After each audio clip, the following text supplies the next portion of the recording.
This podcast is made possible by you, the supporters of WPLN and WNXP Nashville Public Radio.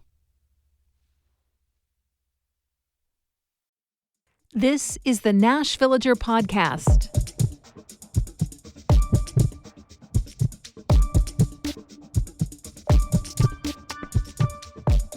It's April 28th, 2025. On this day in 1994, CIA agent Aldrich Ames and his wife Rosario pled guilty to espionage. For the better part of a decade, the pair had passed American secrets to agents for the Soviet Union and, after that government's collapse, to Russia. It's just a mess of a story. In his early days with the CIA, Ames had the job of recruiting Russian intelligence officers to share information with our country. Not only did he turn around and do the same thing in the other direction, some of the information he passed on included the identities of those Russians. And once he told the KGB who the double agents were, many of them were arrested and executed. He did this for several years before people started noticing that Ames was doing pretty well financially. Too well for someone living on a CIA salary. The FBI opened its investigation in 1993. For 10 months, the feds spied on the spy. They figured out his drop site where he and a Russian handler exchanged messages. They found documents tying him to the Russian intelligence service. They discovered how Rosario had assisted Aldrich in his espionage. And finally, in 1994, they arrested the pair at their home in Virginia. Rosario Ames served 63 months in federal prison. Aldrich Ames is still behind bars, serving out a life sentence. The pair turned over just over $500,000 that they'd been paid over the years by the Soviets and Russians. I'm Nina Cardona, and this is your daily digest of what's happening around Middle Tennessee with historical context from Nashville Public Radio, WPLN News. Years ago, on a visit to Washington, D.C., my husband and I took our kids to visit the Spy Museum. Now, we are museum people, and D.C. is a real museum city. So when I say that this one stood out to us, that's high praise. It was full of the kind of stuff that fills the Aldrich Ames case. Exhibits on how spies set up dead drops or create systems with their sources to send each other messages by leaving a chalk mark on the back of a mailbox. You know, the kind of details that make a Cold War espionage movie thrilling. A former Fort Campbell soldier recently found out he's going to spend 7 years in prison for trying to act out his idea of a spy movie. And I'm not saying that as a cute little segue or a turn of phrase. Evidently, Corbin Schultz truly did voice at one point that he hoped he could be a real-life Jason Bourne. From what I can see, his actual experience probably didn't live up to those expectations. But what he did manage to do was pass on 92 sensitive documents containing national secrets to a Chinese resident who almost certainly works as an agent for that nation's government. Schultz was an intelligence analyst for the U.S. Army. According to prosecutors, he met his Chinese handler on a web platform for freelancers. The handler was posing as a client with a geopolitical consulting firm who wanted detailed analysis of U.S. military plans related to Taiwan and Ukraine. And as sketchy as it was that he was offering to do this kind of freelance work right around the time he got his security clearance, the first stuff Schultz handed over seems to have been technically legal. Maybe not the most ethical for someone in his position, but probably along the lines of something that would have gotten him a stern talking to from a superior officer. And then this handler, or I guess Schultz would have thought of him as a client, asked for more. Technical manuals, intelligence assessments, things that he could only access because of his clearance. There are communications where the client clearly stated that classified materials would result in bigger paychecks, and they talked about how to hide what they were doing. They agreed to a kind of coded language, labeling the financial transactions as being money for car customizations. The request started to push the limits of what Schultz could access, and so his client urged Schultz to move up the ladder, seek higher levels of clearance. At one point, he tried to recruit a friend with different kinds of access, someone who worked with the Department of Defense Command Center for operations in the region that includes China. They started strategizing about how to finesse the situation, to move nice and slow in order to reel in that friend as a co-conspirator. His buddy did give them some analysis, by the way, but nothing secret. It seems that Schultz used that document as a guide to find the source materials that his client really wanted. It just goes on and on. The client never satisfied, always wanting more exclusive information, more details, and offering a little bit more money each time. Schultz always seemingly happy to try to comply. You can actually read it as a narrative in an indictment that the Department of Justice posted online. It details every transaction, documents handed over, money given in return. And once in a while, they include a quote that really drives home that Corbin Schultz is doing all of this as a pretty young guy. He was just 22 when he started working with a Chinese handler. He makes the comment that I mentioned before about wanting to be like Jason Bourne, and then at one point the handler dangles a carrot that, honestly, from my perspective, looks like clear manipulation of a young guy who can still be a little gullible, telling Schultz what he wants to hear, trying to make this online document shuffle more glamorous by promising a little extra that was never going to happen. And probably trying to make sure that Schultz keeps going with this since he's about to deploy overseas, and that's going to make things more difficult. The client says he wants to arrange things so they can finally meet in person, and not just anywhere. This meeting should happen at an F1 race.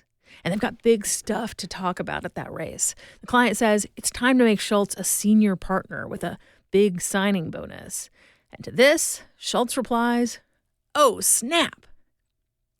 All of this started in May of 2022 and lasted just under 2 years. Schultz was arrested last March after getting about $42,000 in compensation for the espionage. He pleaded guilty back in August, and now he's sentenced. He'll serve 7 years in prison. Corbin Schultz is 25 years old. In just a few minutes, a new album and the music already brewing for the next one from Nashville artist Chrysalis. That's coming up after the newscast.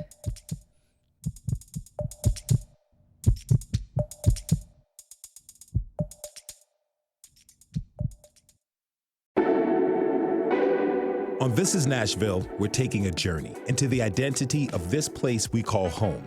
The old and the new, the glitzy and the gritty, the monumental and the human. What makes Nashville tick? What makes it unique? And where are we headed as a city? We're going deeper on the day's news, bringing you dynamic conversations and taking you with us out into the community. Join us weekdays at noon. This is Nashville. Here's the latest from WPLN News. Tennessee lawmakers passed a bill that would create a public registry of domestic violence offenders. WPLN's Paige Flager says it could be used to protect women or even in private gun sales. The law was named after Savannah Puckett, a Robertson County Sheriff's deputy who was shot and killed by her abusive boyfriend in 2022. Her mom, Kim Dotson, told lawmakers that her daughter searched her boyfriend's criminal history when he started showing concerning behaviors. She said all that came back was a marijuana charge, yet he had a history of domestic assault. I just have to think if there would have been a domestic violence registry in place while my daughter was alive, maybe she would still be here, but she's not. Maybe we can save the next victim. The registry will be public, maintained by the Tennessee Bureau of Investigation. If someone has a prior DV charge and is convicted for a second time, the bill requires the court to order the defendant to register as a persistent domestic violence offender. And the registry could be used in another way. People convicted of domestic violence in Tennessee are barred from having a gun. So it could be checked during private gun sales to make sure the buyer is allowed to have a firearm. Paige Flager, WPLN News. Tennessee's Inmate Disciplinary Oversight Board has been around for less than a year, but the Nashville Banner reports it's already taken away over 87,000 good behavior days from prisoners in the state. The board was created by Tennessee lawmakers after the murder of Eliza Fletcher, a Memphis woman who was killed by a man who had a violent record in prison, but had earned enough good behavior time to be released. House Speaker Cameron Sexton praised the board and said it was put in place to hold the Department of Correction accountable for its policies. But according to the Banner, the board is costing taxpayers money by giving prisoners longer sentences. It costs over $100 a day to incarcerate someone in Tennessee. A Memphis law firm is pulling out of the Tennessee Bar Association, criticizing its inaction in the face of threats to the rule of law from the Trump administration. In its public resignation, Donati Law points to the administration's refusal to return immigrant Abrego Kilmar Garcia after he was wrongly sent to an El Salvador prison despite judicial orders. The firm also highlights the firing of employees who oversee federal agencies. The firm says the Tennessee Bar Association voted to remain silent amid what it calls a, quote, full-blown assault on the rule of law and the judiciary. Donati-Law is leaving the group after more than 40 years of membership. Metro Nashville is joining a lawsuit against the federal government again, this time over sudden public health cuts. WPLN's health reporter Catherine Sweeney says the plaintiffs call the cuts illegal and they want their money back. They're suing the U.S. Health and Human Services Department. That agency cut $11 billion in local public health funding without warning earlier this year. In Nashville, that immediately ended several services, like measles vaccine clinics and services for the homeless community and processing in the county's pathology lab. It also triggered layoffs. Metro's legal director, Wally Dietz, said the abruptness was a problem. So the order came down to shut down the program immediately that day, that no further work would be paid for by the federal government. That means some Nashvillians who took lab tests and are waiting back for lab results may not get them because of the federal shutdown. The lawsuit lays out several other problems. For example, HHS is saying the money is going away because the pandemic is over. But when Congress created this funding, the bills explicitly said some money could be used to address future public health issues, like the ongoing measles outbreak. Catherine Sweeney, WPLN News. Meanwhile, a federal judge has sided with Nashville and its co-plaintiffs in a suit against the Trump administration over federal transit grant money. The administration had frozen $14 million in federal funds that were supposed to go to EV charging stations and bikeways in Nashville. The judge filed a preliminary injunction that temporarily unfreezes the money because the federal government had not done a case-by-case analysis of each grant named in the lawsuit. Federal funding cuts are worsening Metro's city budgeting outlook. That's one factor in the mayor's spending plan, which Freddie O'Connell will share as part of his State of Metro address on Thursday. So we are not going to ask Nashvillians to cover for the gaps left by the federal government, but we are going to have to absorb them in some tough ways. It's going to be this is a moment of tough decisions for the city. The mayor is preparing residents for higher tax bills, noting that Metro costs for services are increasing. He said Friday that he expects the tax rate, which is not yet finalized, to result in more total tax dollars for Metro. Because of the recent county-wide property reappraisal, some residents will end up paying more in taxes and others less than in prior years based on the individual property valuation. A trio of conservative groups have already said they'll protest any tax increase. Nashville's new Office of Youth Safety now has a director. Mayor Freddie O'Connell announced last week Phyllis Hildreth has been hired to lead the agency. Hildreth previously served as chief of staff at American Baptist College. She's also led the program in conflict management studies at Lipscomb University, served on Nashville's Community Oversight Board, and worked in the Maryland Department of Juvenile Justice. In her new job, Hildreth will develop programs to reduce gun violence and run-ins with the criminal justice system among young people in Nashville. Before it was established this year, the Office of Youth Safety was advocated for by a youth coalition led by the Southern Movement Committee. SMC's Director Erica Perry called the new office, quote, a powerful example of what true community co-governance looks like. As I mentioned a moment ago, it is almost time for the annual State of Metro address. The annual tradition is now in its 62nd year. Mayor Freddie O'Connell will speak from the grand reading room of the downtown public library, and you can listen live on 90.3 FM at 10 o'clock Thursday morning. You'll find more news anytime at WPLN.org. Politically tumultuous times usually serve as musical inspiration, especially for artists from communities who are most affected. But there can be a lag between impact and output.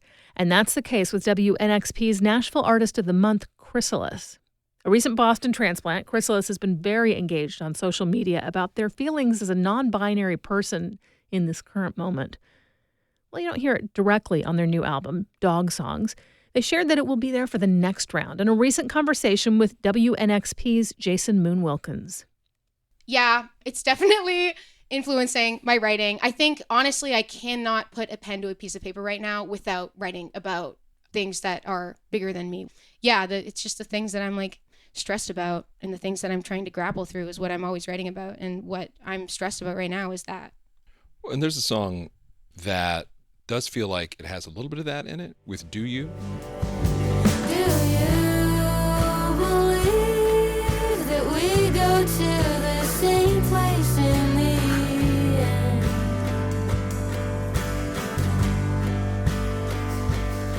Do you agree the stranger on the street could be your friend?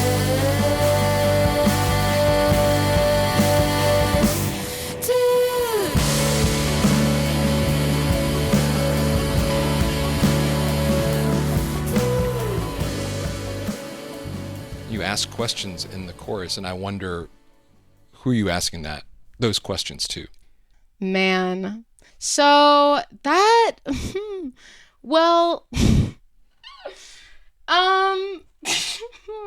Because let me phrase the question. Yeah, Let me for do sure, this. for sure, for So sure. it's, do you believe that we go to the same place in the end? Do you agree the stranger on the street could be your friend? That reads to me, as someone who grew up in Baptist church, Church of Christ High School, all that reads religious to me. Mm-hmm. But it seems like you're asking this person or persons, do you really believe that? Yeah, I have had kind of some, this is hard. This is hard to talk about because I don't know how much to share. This is a really tough one. It truly. Yeah, it's a tough one. You do not have to say anything about it. It's okay. Like that. It's provocative and it's interesting, and I love that song. So I'm just curious and I want to know. But this is your story to tell, and however you want to tell no, it. it's And if tough, you don't and I've want to been do that thinking right about now, this a it's lot okay. because I have like it's been hard to figure out how to like talk about this because it is just like still kind of like emotionally raw. And yeah, most of my songs I feel like I release them once I feel emotionally separated enough from it, but I don't feel like I did that with Do You and a lot of the songs on the project, which is why like I don't know why I'm beating around the bush. I feel like I just need to say this. It was to a family member, a close family member. I had been posting about Palestine on my Instagram. My basis, or what I think is just we deserve to exist and we deserve to be fed and not to be worried about our homes, and we deserve to have dreams and to grow up. And that stuff really makes me really sad because I feel like it's targeting so many kids. And I had a pretty bad fight with a close family member about this, and it just made me really sad because I just feel like all that I've been taught is to be kind to other people and to care about other people and to advocate when people are being silenced. And so it almost felt like a slap in the face because it was like, well, if that's my moral compass and my beliefs are based in the fact that I believe that everyone deserves the right to exist. And if you, as someone who is older than me and who is supposed to know better, is not in alignment with that, then like it just goes into question like everything. I wrote all these songs within like my junior and senior year of college. So it's also like I was like leaving college and like I moved out of state for the first time. So it's also like, what are the things that I like want to keep with me, and what are the things that I want to leave behind when it comes to like becoming my own person, you know? And yeah. I don't know. I'm still figuring that out. I mean, I'm 23. I'm not like... I'm 52 and I'm still figuring it out. I guess we're all figuring it out, right?